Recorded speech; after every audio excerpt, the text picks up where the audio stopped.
भारत के seven sisters यानी पूर्वोत्तर भारत के असम में भगवान विष्णु का एक ऐसा रहस्यमयी मंदिर है जहां उनकी पूजा घोड़े के सिर और इंसान के शरीर वाले रूप में होती है। लेकिन इसका सच जानकर आपके रोंगटे खड़े हो जाएंगे। कहते हैं ये वही जगह है जहां भगवान ने दो भयानक दैत्यों को मारकर उनकी ही लाशों से बनी ठोस जमीन पर विश्राम किया था। आखिर क्या है ये पूरी कहानी, चलिए जानते हैं। कहानी शुरू होती है सृष्टि के आरंभ से। उस समय चारों ओर केवल गहरा पानी था। भगवान विष्णु की नाभि से निकले कमल पर ब्रह्मा जी प्रकट हुए। उन्हें सृष्टि बनाने का संकेत मिला और भगवान विष्णु ने उन्हें चारों वेद प्रदान किए जो सृष्टि रचना का ब्लूप्रिंट यानी मूल ज्ञान थे। ब्रह्मा जी ने सृष्टि निर्माण के लिए हजारों वर्षों तक कठोर तपस्या शुरू कर दी। ब्रह्मा जी तपस्या में लीन थे, तभी एक अनहोनी हुई। भगवान विष्णु के कानों के मैल से दो भयानक असुरों का जन्म हुआ, मधु और कैटब। हजारों साल तक पानी में रहने के बाद जब उन्हें भूख लगी तो उनकी नजर ब्रह्मा जी पर पड़ी। उन्होंने ब्रह्मा जी पर हमला किया, उनसे पवित्र वेद छीन लिए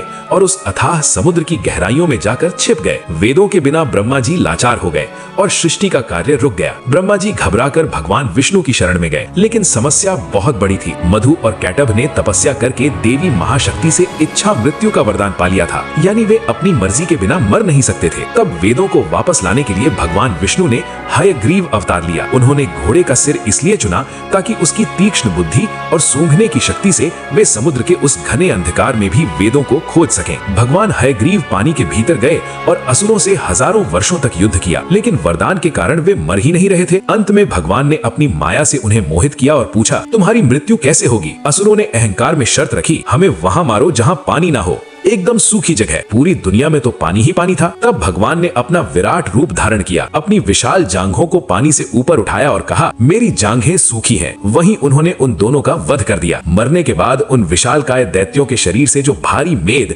यानी चर्बी निकली वो जम गई और उसी से ये ठोस धरती बनी। इसी कारण पृथ्वी को मेदिनी कहा जाता है। युद्ध के बाद थके हुए भगवान हयग्रीव ने इसी नई बनी जमीन पर असम के मणिकुट पर्वत पर विश्राम किया। उन्होंने वेद ब्रह्मा जी को लौटा दिए और ज्ञान की पुनः स्थापना की। इसीलिए भगवान हयग्रीव को आज भी बुद्धि और तर्क का देवता माना जाता है।